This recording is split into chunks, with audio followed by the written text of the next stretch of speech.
Good morning. Glad you could be with me today as we have another of our Unfolding the Word studies.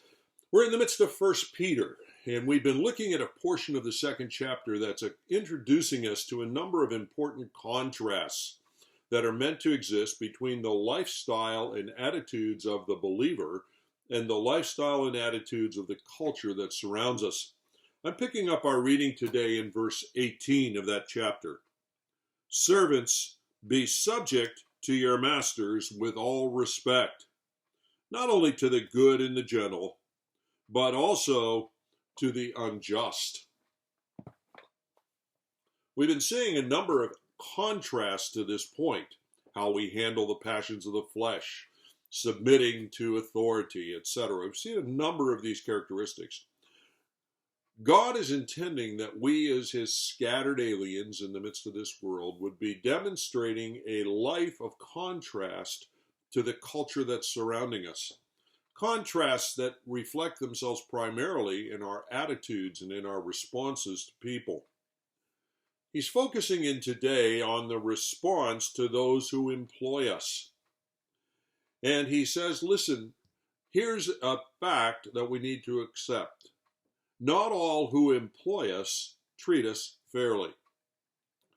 I'm sure that particular fact is one you've lived out in the course of your life, because it's a rare person who has been dealt with, in their mind at least, fairly and justly by those that they have sought to work for at times.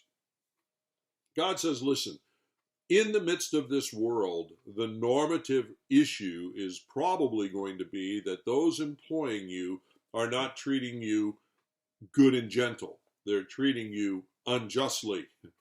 And how you respond in the face of that treatment becomes another of these lights in the darkness, because it's not just you, but everyone around you who has this same reality of not always being treated with good and gentle manner by their employers, but also with unjust responses from their employers.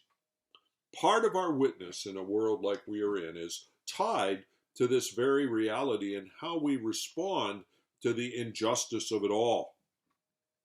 Now, before I build on this further, I want to take a couple of moments, because I think it's needed to be done, to explain why I'm talking about employers here when the passage is talking about servants.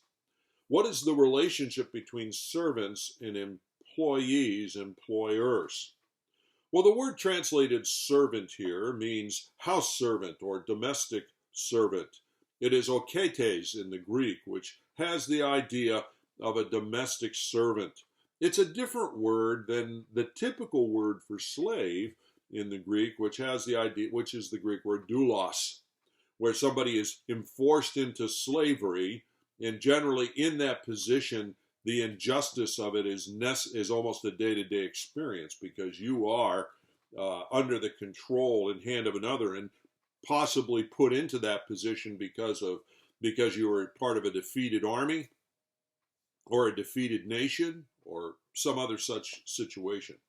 The oketes are a different group. This was a group who worked generally within the home and within the estate, really, the home dwelling estate of the master. Is such, because they were around that life, the master and the family of the master and the extended family of the master so much, generally some type of relationship existed between the oketes, the servants, and the masters. Many believers in the early church were, in fact, oketes. They were servants.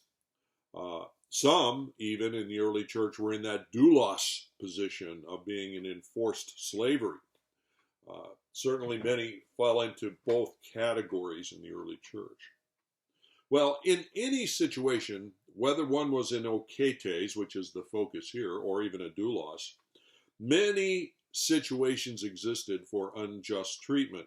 Many, in the face of any inherently unequal relationship, which the doulos or the oketes represented, there's great opportunity for disrespectful behavior, abusive treatment, because one is in the power position over the other. That's just the way it is within the context of the world.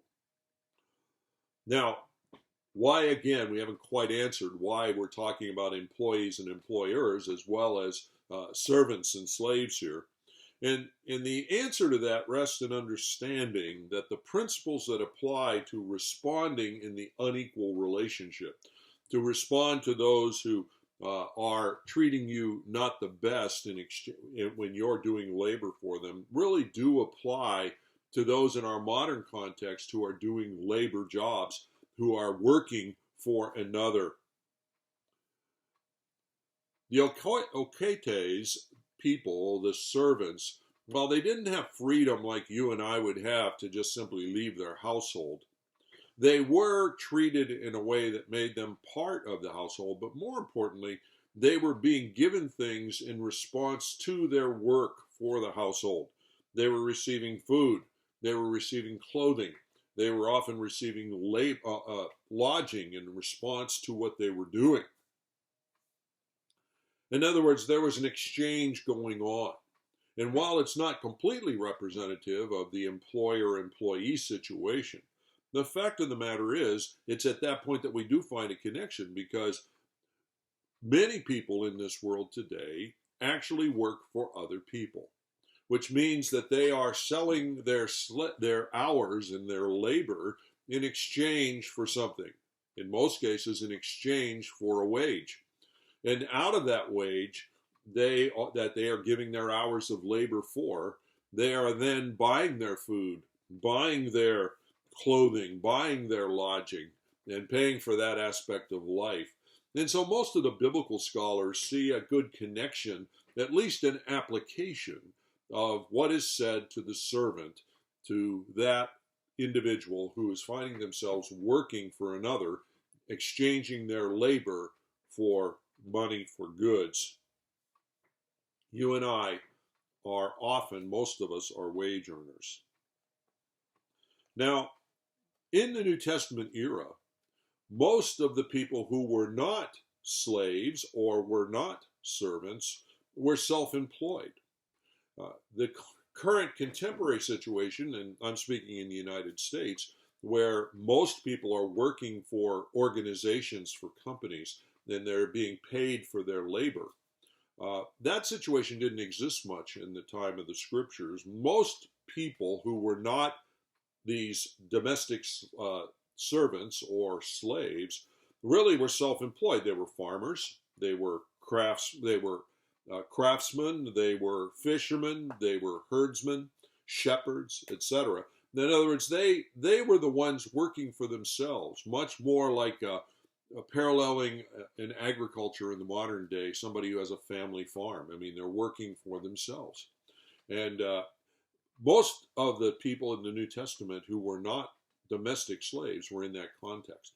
But today, that's really not the case. The vast majority of the people who are believers and who are not even believers are actually working for someone else. They are selling their labor in exchange for the money to buy the food, the lodging, the clothing that they need to have.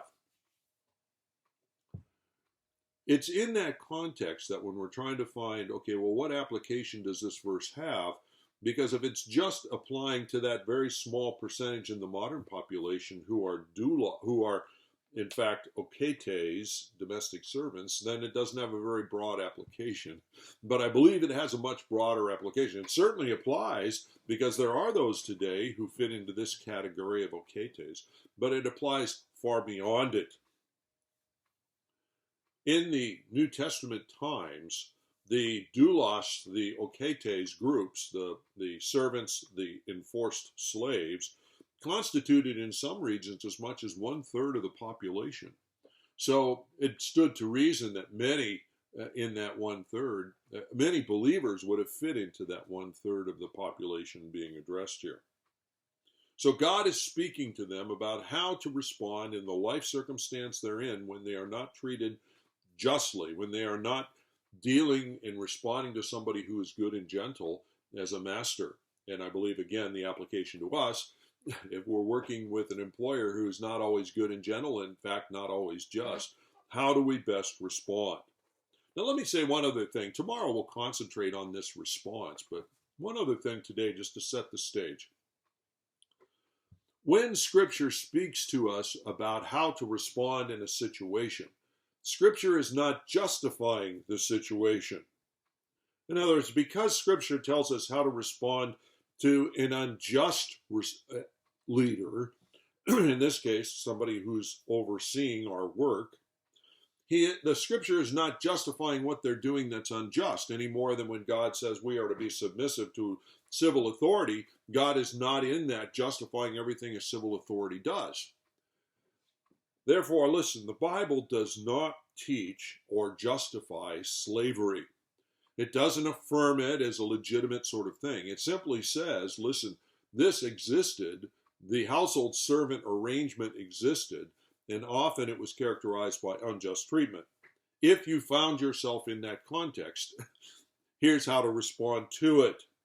But never, never fall into the trap of believing that the Bible teaches and affirms slavery relationships. That's contrary to what the Scripture says, that we're neither slave nor free in Jesus Christ. By the way, one last word on this. According to the most recent statistics compiled by various groups in what's called the Global Slavery Index, in 2018, more than 40 million people in the contemporary world fit directly into the categories that would parallel this New Testament oketes and doulos. Lots and lots of people. So there are lots of people in this world for whom these verses are immediately applicable. But I believe there's a much broader group of people who are working for others for whom it's applicable as well. Join me as we look at what the command is to them in the contrast that they're to demonstrate. Join me tomorrow. God bless.